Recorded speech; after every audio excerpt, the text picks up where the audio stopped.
प्यारे बच्चों, मैं दिनेश कुमार, हिंदी शिक्षक, किशोरी लाल जेठी, सरकारी कन्या senior secondary school, Khanna, Ludhiana, आज आपको कक्षा 7वीं विषय हिंदी के अंतर्गत उपविषय क्रिया और उसके भेदों के बारे में पढ़ाऊँगा। यह एक बहुत ही महत्वपूर्ण विषय है। इसको हम विस्तार से समझेंगे।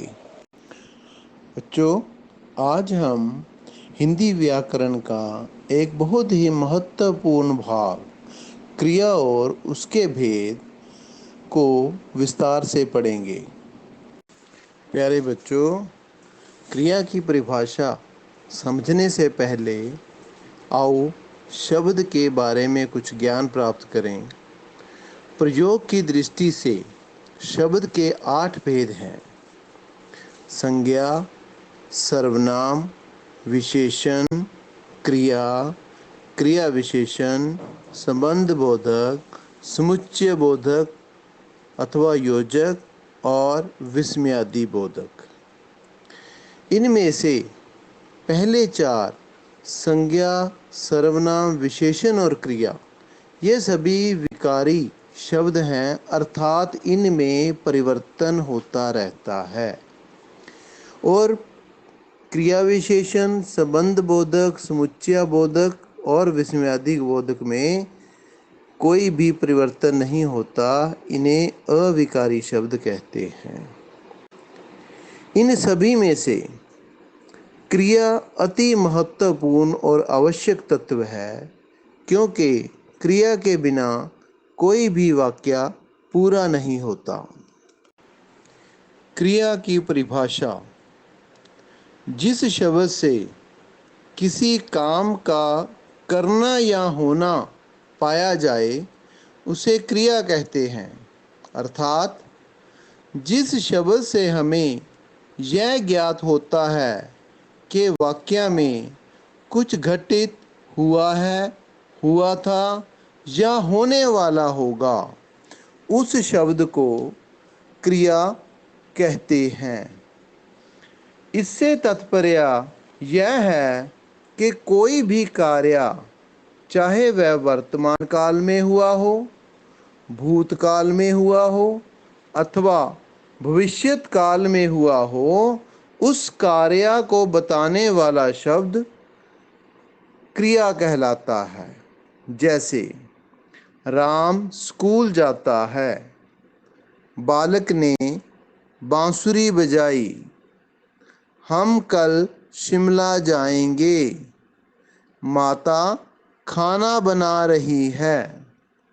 इन सभी वाक्यों में जाता है, बजाई, जाएंगे, बना रही है शब्दों से ज्ञात होता है कोई कार्य हो रहा है, इसलिए ये शब्द क्रिया शब्द हैं। प्यारे बच्चों, क्रिया के भेद जानने से पहले क्रिया के बारे में कुछ महत्वपूर्ण बातें हैं जो हमें समझनी बहुत ही आवश्यक हैं। सबसे पहले हिंदी की मूल क्रियाएं। हिंदी की मूल क्रियाएं 3 होती हैं: है, था, होगा। इनका प्रयोग वाक्य में स्वतंत्र रूप से होता है।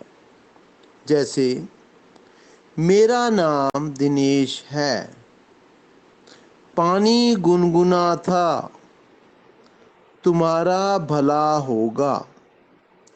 इन तीनों वाक्यों में है, था और होगा, यह हिंदी की मूल क्रिया है। इसका प्रयोग वाक्य में स्वतंत्र रूप से हुआ है। इन वाक्यों में सामान्य क्रिया का कोई शब्द ना होते हुए भी है, था, होगा शब्द क्रिया के स्वतंत्र रूप को दर्शाते हैं।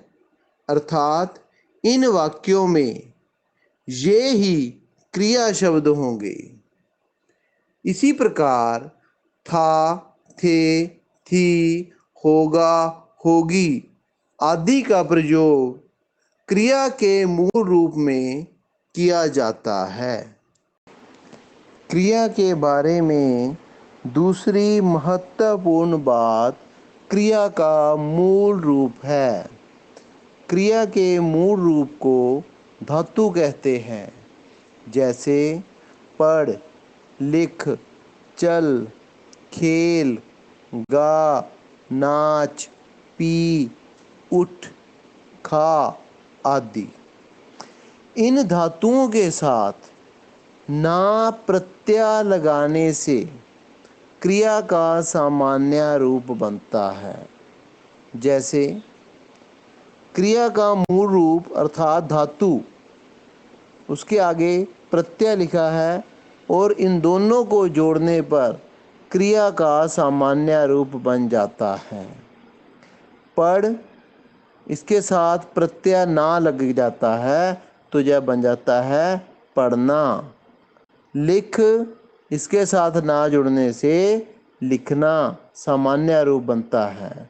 चल, चल के साथ ना जुड़ने से क्रिया का सामान्य रूप चलना बनता है।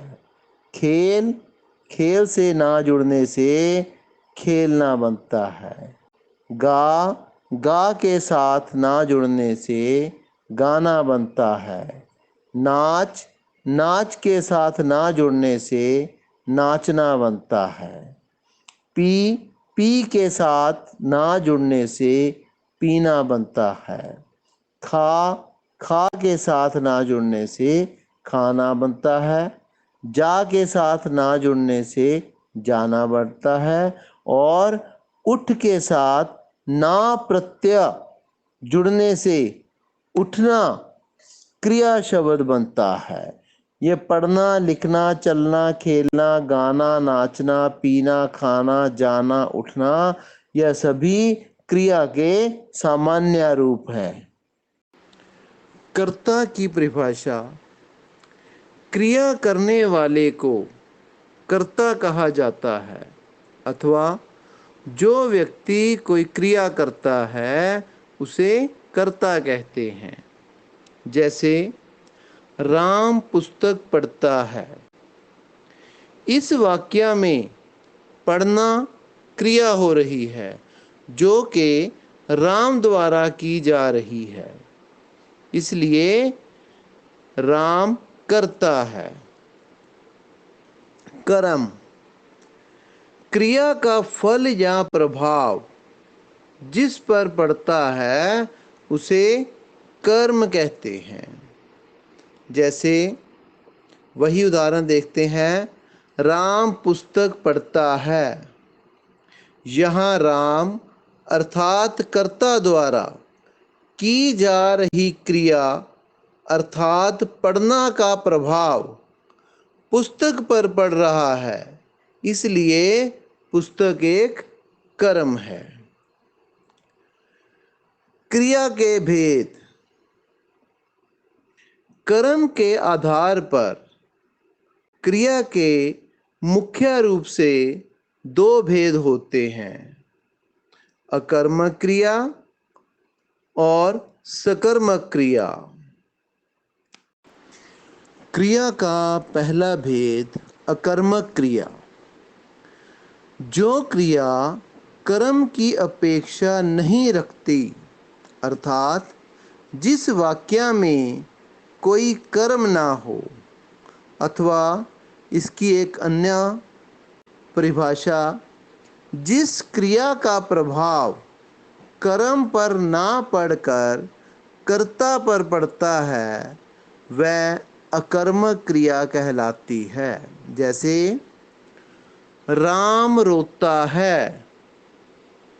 यहाँ रोता है क्रिया का प्रभाव कर्ता राम पर पड़ रहा है, इसलिए यह क्रिया अकर्मक है।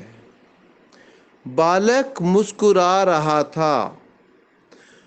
मुस्कुरा रहा था क्रिया का प्रभाव बालक पर पड़ रहा है, इसलिए यह क्रिया अकर्मक क्रिया है। घोड़ा तेज दौड़ता होगा। तेज दौड़ता होगा का प्रभाव कर्ता अर्थात घोड़े पर पड़ रहा है, इसलिए यह अकर्मक क्रिया है। पक्षी आकाश में उड़ते हैं। आकाश में उड़ते हैं क्रिया का प्रभाव पक्षी पर पड़ रहा है, इसलिए यह भी अकर्मक क्रिया है।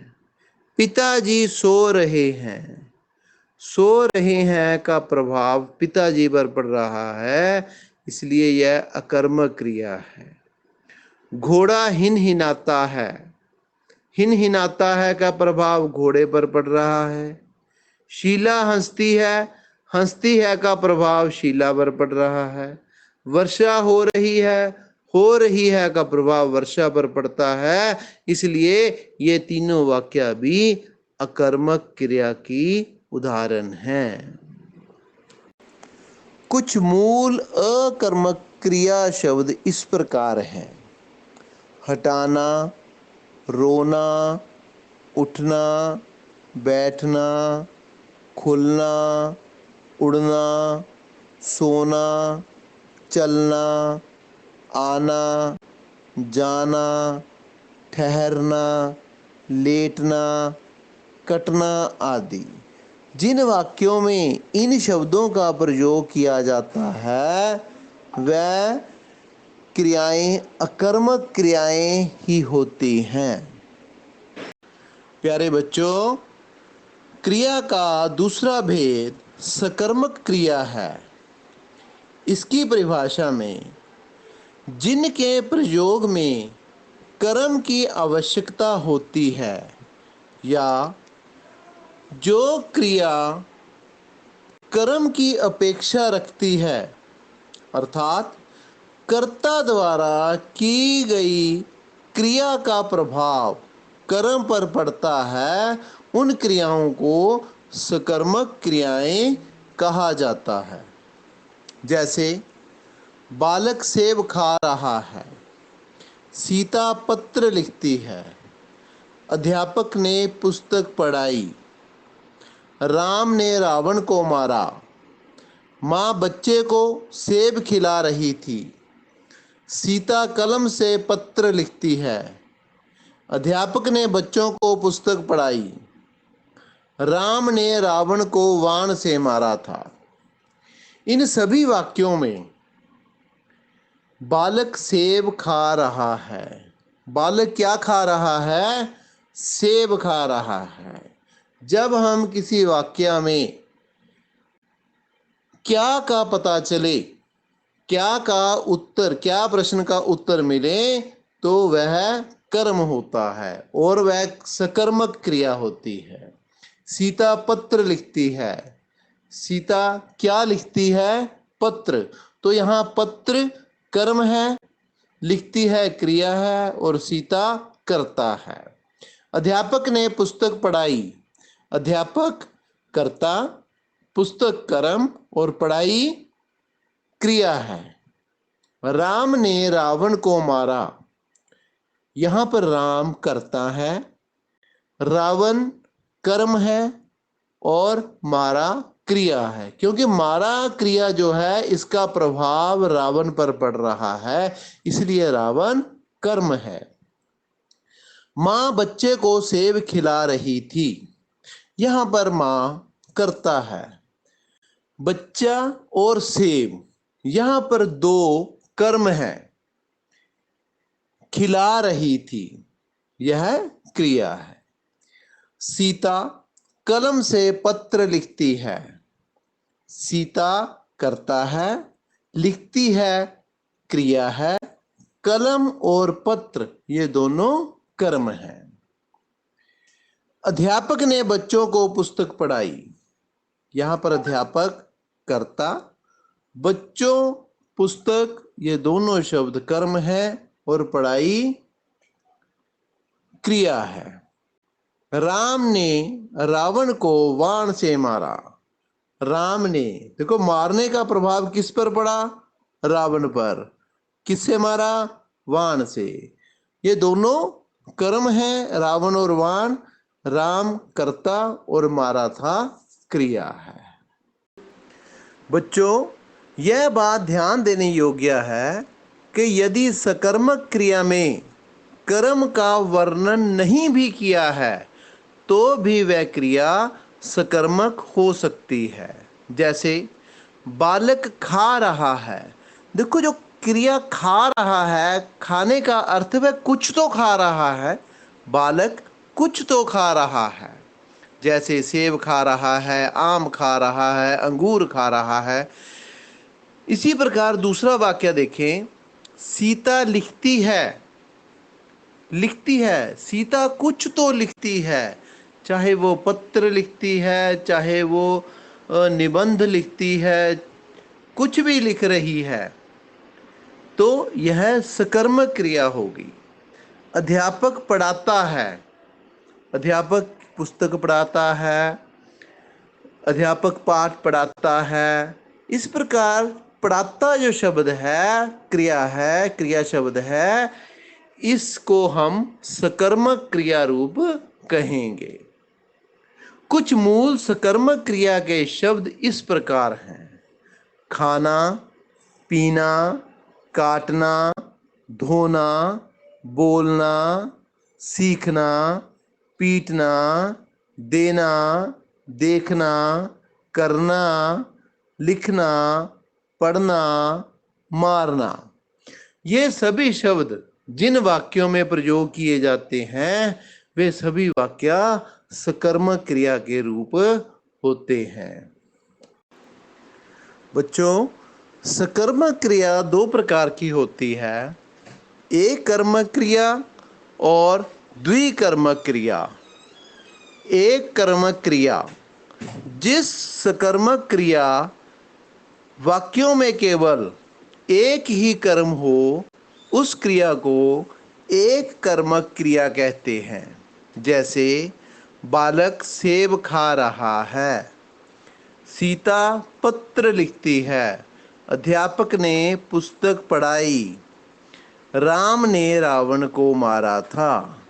इन चारों वाक्यों में पहले वाक्य में सेब कर्म है, एक कर्म है। दूसरे वाक्य में पत्र, तीसरे वाक्य में पुस्तक और चौथे वाक्य में रावण। ये चारों शब्द कर्म हैं, इसलिए ये एक कर्मक क्रियाएं हैं। आओ कुछ अन्य उदाहरण देखें। मैं पतंग उड़ाऊंगा। इस वाक्य में पतंग कर्म है। मोहन अखबार पढ़ रहा है। इस वाक्य में अखबार कर्म है। शीला ने अंडे बेचे। इस वाक्य में अंडे शब्द जो है वह कर्म है।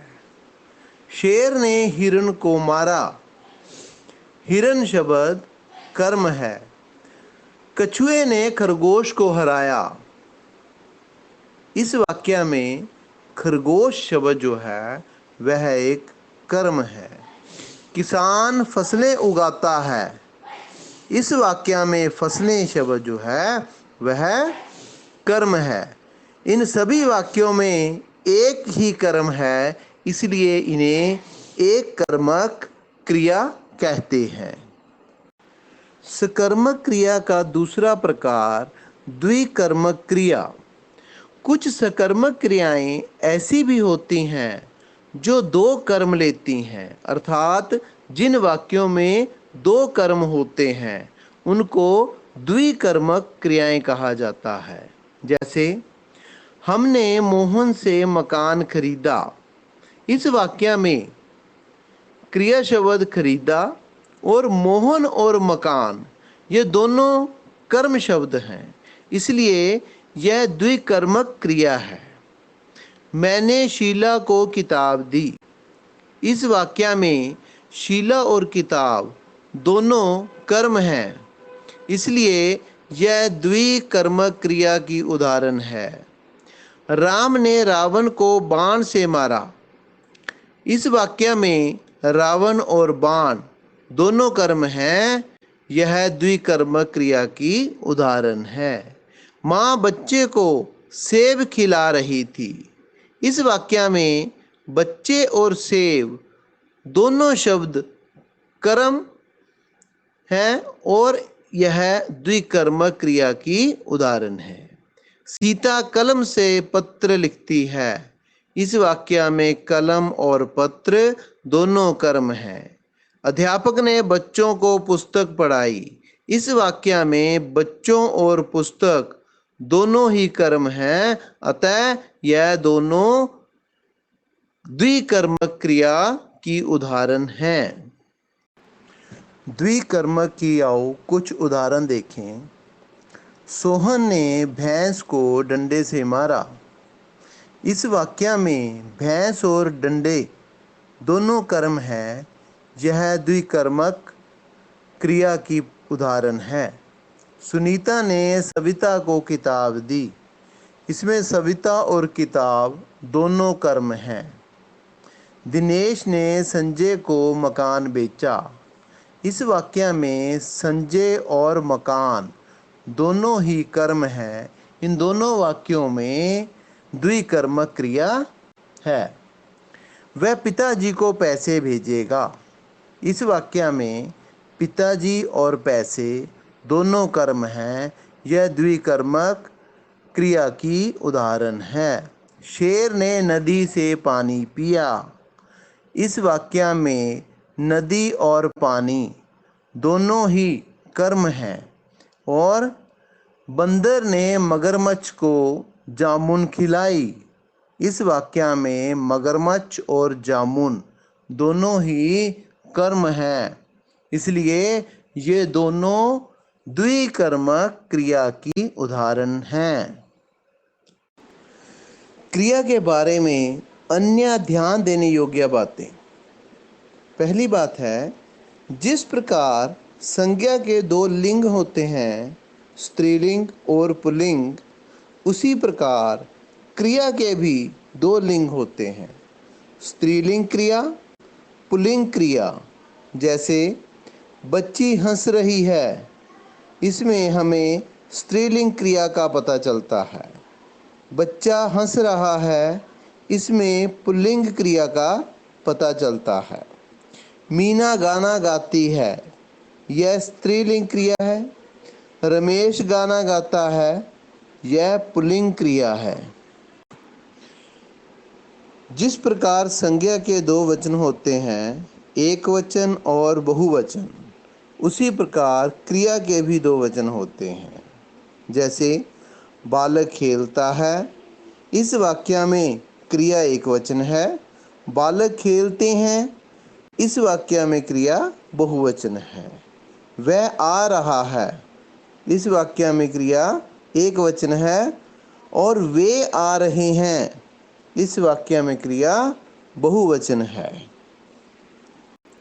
आओ अभ्यास के अंतर्गत वाक्य में क्रिया अकर्मक है या सकर्मक है लिखें। पहला वाक्य है, धीरा जूते पॉलिश करता था। इसमें धीरा क्या करता था? जूते पॉलिश करता था। पॉलिश करता था क्रिया है और जूते कर्म है, इसलिए यह वाक्य सकर्मक क्रिया है।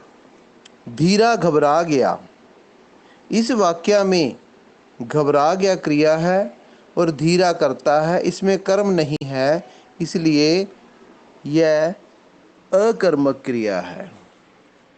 वह लपक कर सिपाहियों के पास पहुंचा। इस वाक्य में सिपाही जो हैं वह कर्म है, इसलिए यह सकर्मक क्रिया है। दो सिपाही आ रहे हैं, इस वाक्य में कोई भी कर्म नहीं है, इसलिए यह वाक्य अकर्मक क्रिया का है। वह एक लोकप्रिय धुन गुनगुना रहा था। लोकप्रिय धुन यहाँ कर्म को दर्शा रही है, इसलिए यह सकर्मक क्रिया है। धीरा बहुत मेहनती लड़का था।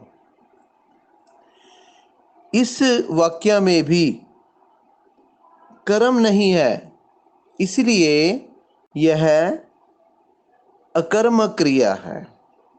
धीरा ने चुपचाप उसके दोनों जूतों के फीते एक दूसरे से बांध दिए। इस वाक्य में जूतों के फीते कर्म है, इसलिए यह सकर्मक क्रिया है।